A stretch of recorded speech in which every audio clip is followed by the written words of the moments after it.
Welcome to the additional VM and connectivity video. In this video, we will be creating clones of our Pulsar training VM, and then we will set up basic network connectivity and updating host names and things like that across all of the VMs to get us ready for installing Pulsar. So the first thing I'm doing here is right-clicking on the Pulsar training VM and cloning it, doing a full clone. I'm going to do the same thing a second time. I'll call this one 3. Full clone.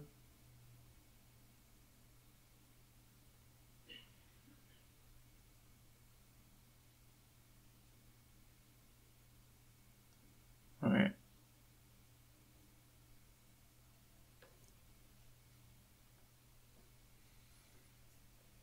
This mostly depends on the speed of your disk. Okay.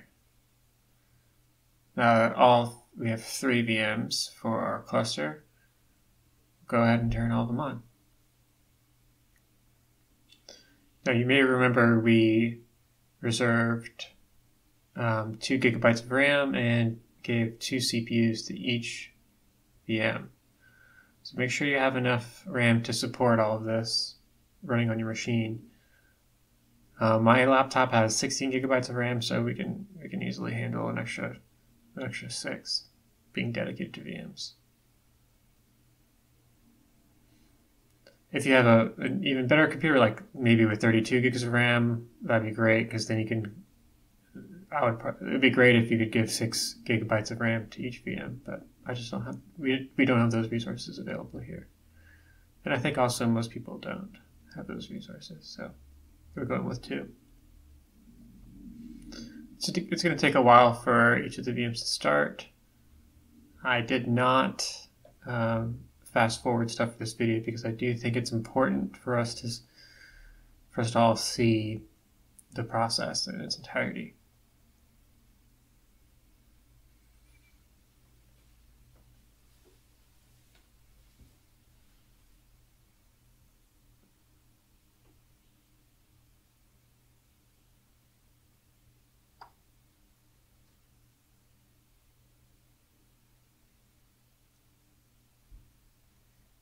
So if we were almost up.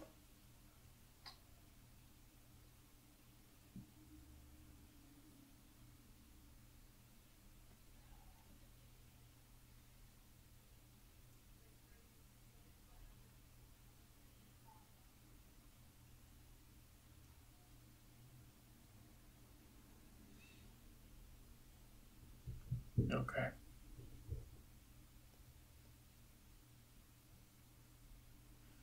The black screen means that it's ready to log in. So I'm going to log into all of these different VMs. The first thing we're going to do is start a terminal and become the root user so we can change a few things.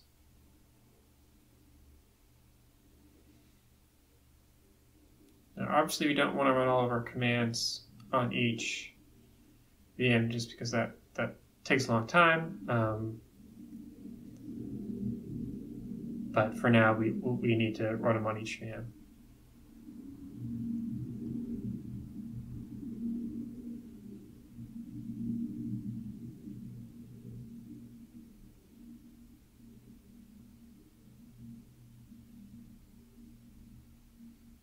Okay, so we're logged in as the root user.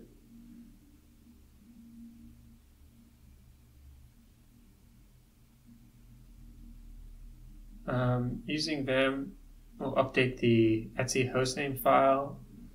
We'll give each of these VMs a unique hostname.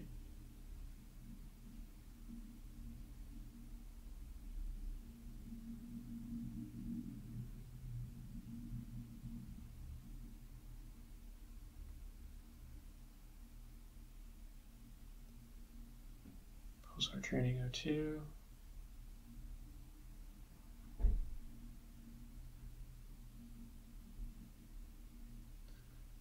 and Pulsar training 03.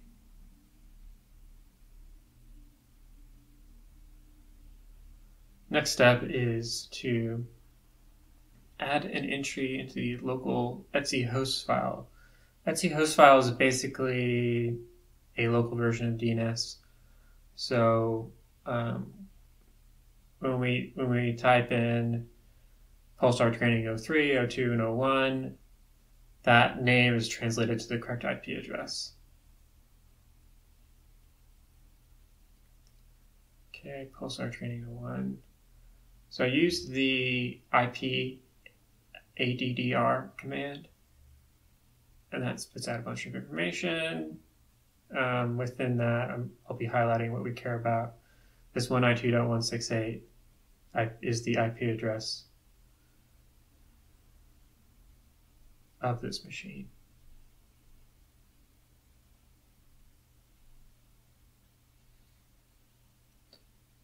Should also note that each of these machines is using a bridged adapter. We set that up a while ago, and basically the bridge adapter just makes it so the VMs will connect to my local DHCP server and get an IP address.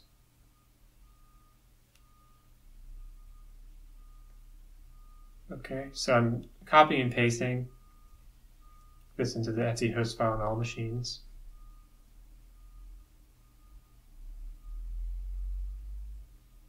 There we go.